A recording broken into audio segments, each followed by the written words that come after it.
आपलं मार्केट आपण तयार करायचं, आपणच तयार करायचं. येतील जातील संकटेही सोडू नको तू साथरा, एकजुटीनं लढूया सारे घेऊन हाती हातरा.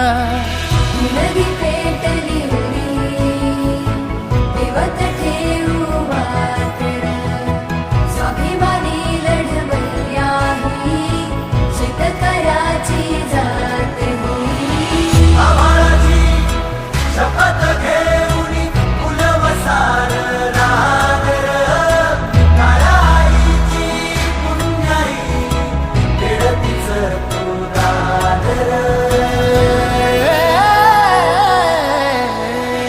पडू दे ठिणगी लागू दे बनवा आई चरून फेड तू अंधा